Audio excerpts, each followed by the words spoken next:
Look at your screen when the candles turn red and your stomach turns with them. You call it volatility. The market calls it something else. It calls you liquidity, and it calls your panic fuel. In early February of 2026, you watched a free fall that didn't behave like a chart. Bitcoin dropped in big, ugly steps, and the whole room of altcoins turned into a bloodbath. Liquidations hit like machine gun fire. People who thought they were investing discovered they were actually donating. And the most insulting part was how ordinary it looked. No cinematic music, no warning that felt official enough to protect you. Just the cold execution of a plan you were never told was running. Here's the uncomfortable truth. What you experienced wasn't a random correction, it was a transfer. A targeted draining, a cleansing of positions that were never meant to survive the next stage. While you were staring, shaking, refreshing, begging for a bounce, the system didn't freeze. The system kept moving. And the people with the strongest hands never need your faith, they need your behavior. Today I'm going to talk about the psychology under the mechanics, not the headlines, not the experts, not the green versus red superstition. I'm talking about the hidden self inside you, the one that believes you can outsmart a predatory system with hope. I'm talking about how social pressure, identity, and money mindset quietly shape the choices that get you destroyed. And I'm going to end with a call to action that is not motivational. It's practical, cold, and designed for survival. You came into crypto with a fantasy. You thought you were a lone knight chasing freedom. You thought the blockchain meant you were stepping outside the old lies. But you entered an ecosystem that has been engineered for one thing: to consume your uncertainty, to harvest your timing, to monetize your impatience. You don't get to choose the rules of this game because you don't own the machinery. You only own your reaction. So let's start where denial lives. You keep telling yourself you're studying. You keep telling yourself you're following the trend. You keep sending yourself nice explanations so you can sleep. But in reality, you're doing something far more basic. You're feeding the market the exact thing it needs: liquidity. When you buy, you provide fuel. When you panic sell, you provide more fuel. When you just wait for one more bounce, you provide fuel. And when you add leverage because you feel brave after a small recovery, you provide fuel with interest. That's why the biggest drops don't only remove money, they remove illusions. Imagine a person who buys at $90,000 because they told themselves the story. They weren't just buying Bitcoin, they were buying identity. They wanted the feeling of belonging to the future. Then the price starts falling, not gracefully, not politely. It falls like something breaking. The person watches their balance shrink and they feel shame. Shame is poison in a market like this because shame makes you bargain with reality. You start saying things like, "It can't go much lower," or "This time it's different," or "I'll just hold until it comes back." You are negotiating with a machine that doesn't care about your beliefs. Then something happens that feels unfair but is actually precise. Liquidations cascade. People who used leverage are forced out. Their positions become someone else's profit. The market doesn't blame leverage. It doesn't blame stupidity. It just follows the logic of thresholds. It triggers, it clears, it moves on. And here's what most people refuse to admit: you weren't liquidated just because you used leverage. You were liquidated because you believed your inner narrative mattered more than your risk. The hidden self is the part of you that wants an emotional shortcut. It wants to feel safe without doing the boring math. It wants a promise without verification. It wants confidence instead of discipline. It wants to believe in magic because magic feels better than responsibility. Now zoom out, because this isn't only about traders, it's about the structure of a global financial system that knows how to weaponize expectations. In 2026, the macro pressure wasn't a distant background noise, it was the atmosphere. When the dollar strengthens, it doesn't just move prices, it tightens conditions. It makes capital more expensive to hold and more expensive to chase. It changes who can afford risk. It changes who must sell to survive. And it makes certain assets behave like they're suddenly wearing ankle weights. So when you say, "Why is Bitcoin dropping when the long-term thesis is strong?" you're missing the point. The thesis doesn't pay your margin calls. The macro doesn't respect your belief. In a tightening environment, liquidity becomes scarce, and scarce things create violence. People scramble, they de-risk, they rotate, they find safety. And crypto, being a high beta asset, becomes an easy target for forced selling. But macro is only half of the story. The other half is human behavior at scale. During panic, people do what humans always do. They look for certainty. They search for someone someone to blame or someone to follow. They chase narratives because narratives reduce fear. So when you see everyone repeating the same idea, you're supposed to notice the psychological pattern, not repeat the idea back like a prayer. If the crowd is chanting bottom is near, it often means the crowd is still emotionally invested. And if they're emotionally invested, they're still in the game. And if they're still in the game, predators can keep working. Let me tell you how predators think. They don't need Bitcoin to rise immediately. They need the positions to be cleaned. They need leverage to be flushed out. They need weak hands to be forced into selling. They need the kind of liquidity that only appears when people are desperate. You saw that in the way the market behaved around key levels. It wasn't a smooth stair-step recovery. It was a grind and a jab and then another drop. A bounce designed to create temptation. Then a collapse designed to break confidence. Long enough to make people believe again. Short enough to ensure regret. That is not randomness. That is choreography. People confuse the word bottom with the feeling they want. They think a bottom is calm. They think a bottom is relief. They think a bottom is a straight line upward and a triumphant exhale. No. The real bottom is usually ugly. The hidden self wants to romanticize pain. It wants to say, if it hurts now, it must mean the recovery is coming. But the market can hurt you in order to make you stop watching and start believing less. It can exhaust you without giving you certainty. It can replace fear with numbness. That transition is more dangerous than panic, because panic makes you cautious. Numbness makes you careless. So there are two stages that matter. First is the obvious panic. Red headlines, dramatic posts, people talking like the world is ending. In that stage, everyone knows they should be afraid, but predators don't always attack when panic is loud. Panic is noisy liquidity. It can be unpredictable. Sometimes it gives the market enough movement to be messy for large players who want clean execution. Second is the quieter stage, the stage where the chart stops being a suspense movie and becomes a background burn, the stage where your feed gets boring, where community groups go silent, where analysis accounts lose engagement, where everyone sighs, maybe it'll sideways for a year. That's the real danger.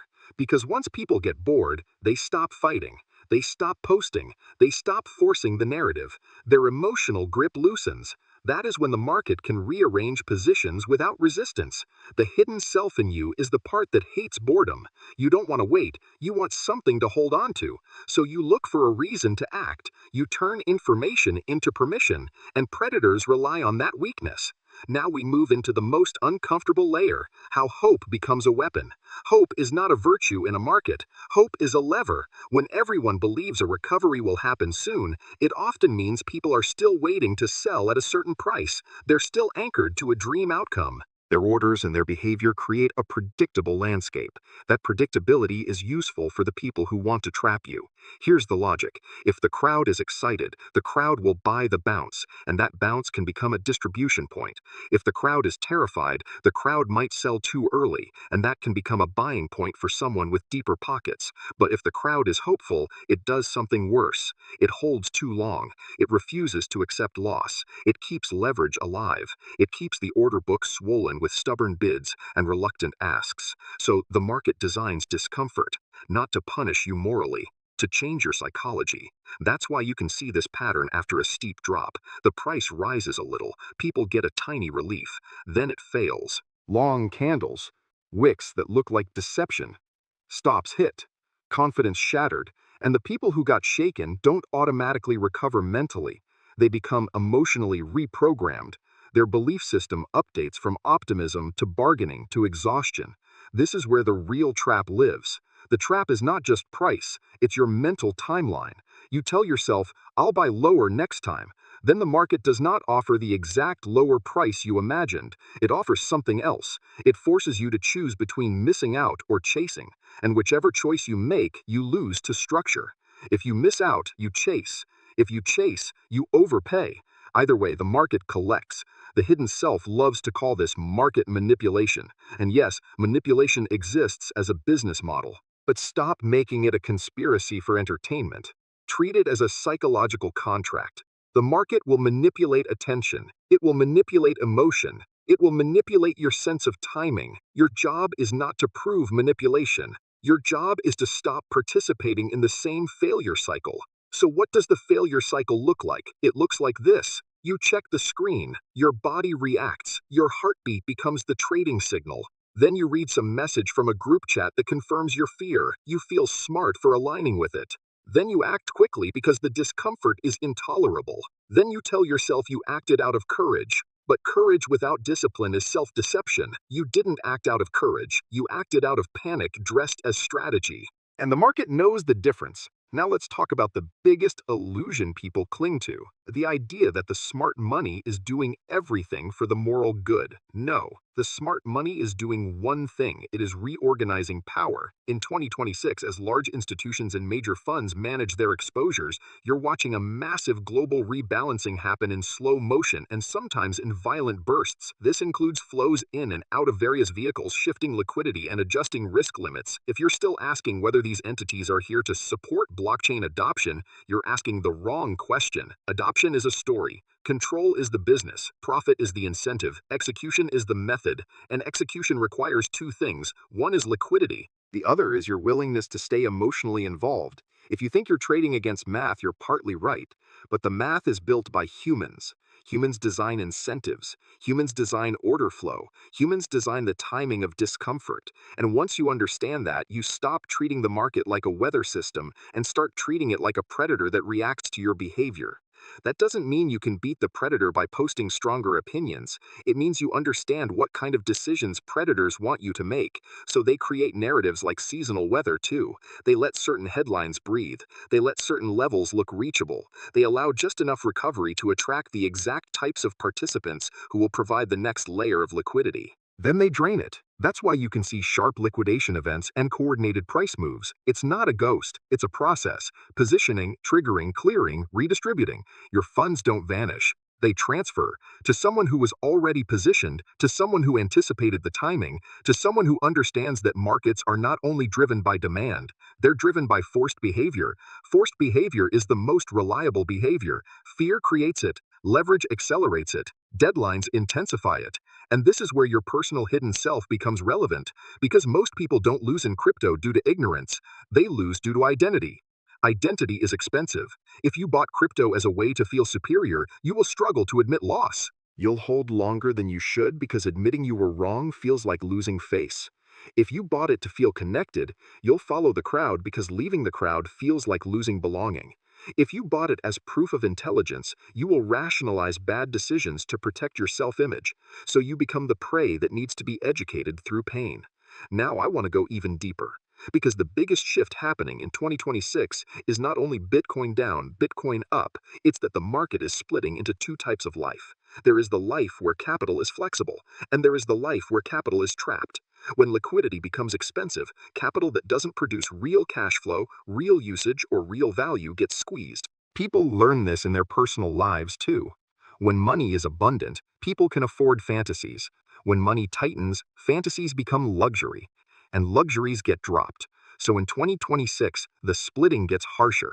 Some participants stop investing and start surviving. They reduce risk because they need to live through the next quarter. Others keep chasing the next thing because their identity is addicted to excitement. Their attention becomes their addiction. Their timeline becomes their weakness. Meanwhile, the people with real infrastructure and real access shift toward tokenized versions of real assets, toward systems that can be monitored, controlled, and used at scale. Call it financial modernization if you want, but don't lie to yourself. It's control wrapped in engineering language. They don't need perfect decentralization to profit. They need predictable settlement and enforceable terms. They need the ability to freeze or reassign value when it suits them. They need governance that behaves like a product, not like a utopia. So while you watch the screen minute by minute, they're watching broader systems, how money moves, how collateral behaves, how risk transfers, how institutions can repackage exposure. Your obsession is a distraction from the structure that actually determines outcomes. Now you might ask, so what should I do? Good question, but I'm not going to answer it with generic advice. I'm going to answer it with rules that require you to face your own psychology, because most people fail to rise not because they lack information. They fail because they can't tolerate the discipline that information demands. Here are the rules. Simple, not comfortable, but real. The first rule: stop reading news and start reading emotion. You're not a robot. Your body tells the truth faster than your brain does. When the world is buzzing about a once-in-a-lifetime opportunity, you should treat it like a danger sign. That buzz is crowd psychology. It means your peers are still emotionally engaged. It means hope is high. It means predators can use that hope to set traps. When the world is silent, when engagement is dead, when people stop arguing and stop predicting, that's when you pay attention.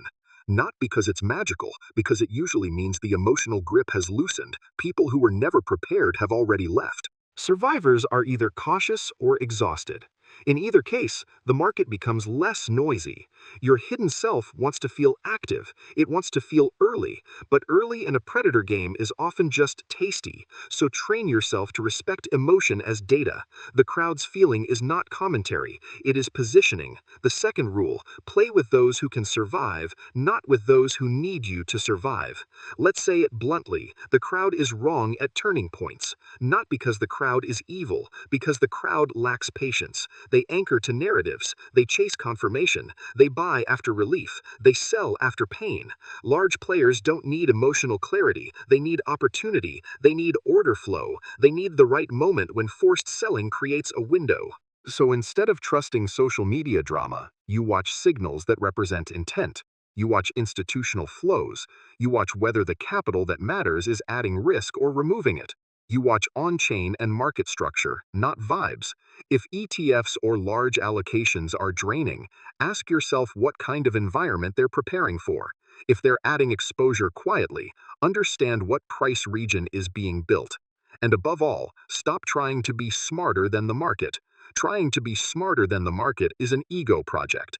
It's your hidden self refusing to accept limits. Your ego wants control. The market punishes ego. Your job is to be patient, patient enough to let the structure show itself, patient enough to avoid paying emotional rent. The third rule, escape leverage as a lifestyle, not as a tool. Leverage is not a strategy. Leverage is a threat system. It's a hostage situation with your future. You might survive for a while, but leverage turns a normal wrong decision into forced surrender. You give someone else the power to decide when you must sell. And in a volatile market like crypto in 2026, forced selling is basically the market's favorite operating system. So if you don't have the luxury of debt-free survival, if you have rent, loans, obligations, or pressure at home, then leverage is not excitement. It is an accelerant for failure. Because predators don't need to defeat your intelligence, they only need to overwhelm your timeline. They want you to run out of time and then make a decision based on desperation. That's how the market steals freedom. It turns you into a reactive animal. And the moment you realize you're reactive, you're already behind. Now, I want to connect this to your real life because this hidden self pattern repeats everywhere. In relationships, people also chase hope when they should chase clarity. They stay with someone who signals uncertainty because they want a story that makes them feel chosen. They ignore behavior and focus on words. They let the other person control their emotional regulation. Then they wonder why they feel powerless. In money, people do the same thing. They chase the next opportunity because it gives them a temporary feeling of control. They ignore risk, ignore liquidity needs, ignore long-term discipline. Then they act shocked when systems punish scarcity. In identity, people do the same thing.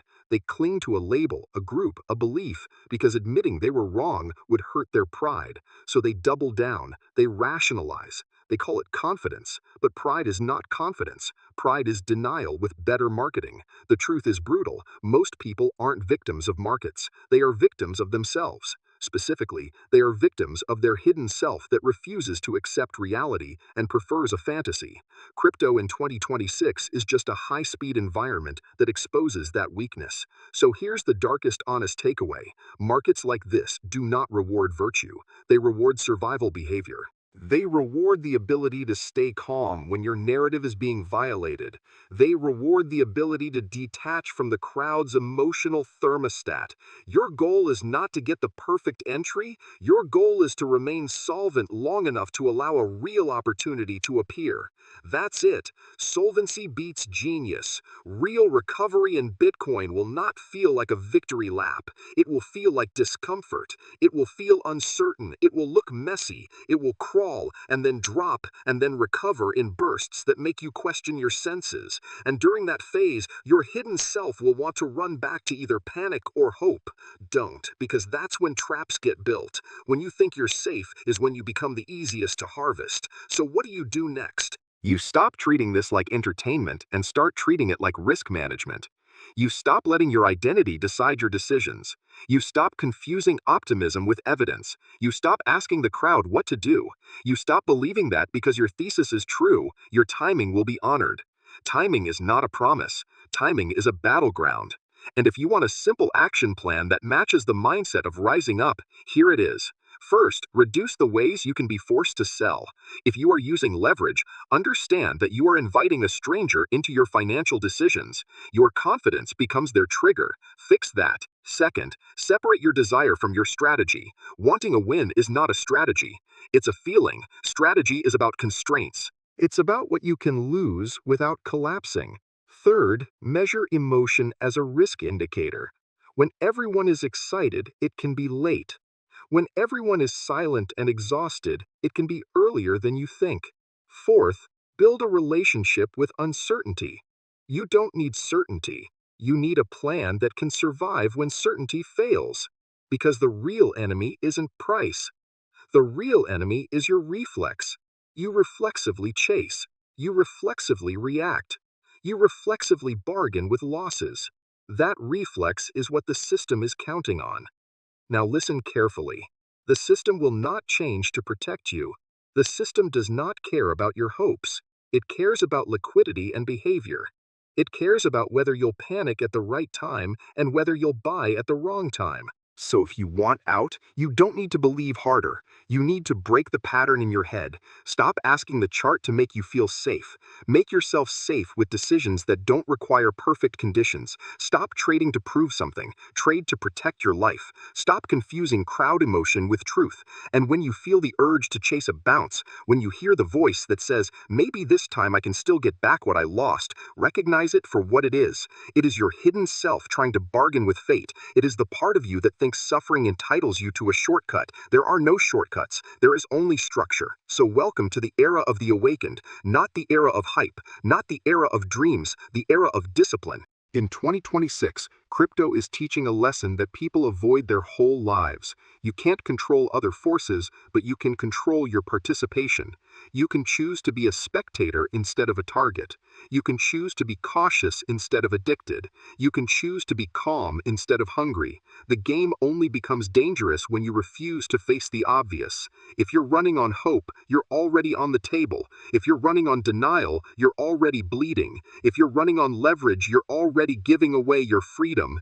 Get real. Get quiet. Prepare like you're going to be tested, because you will be. And when the crowd finally releases their grip, when hope turns to tiredness, when excuses run out, when panic becomes numbness, that's when the next phase begins. The market doesn't care about your story. It cares about whether you're still standing. So decide now. Are you a pawn, or are you the player who understands the rules?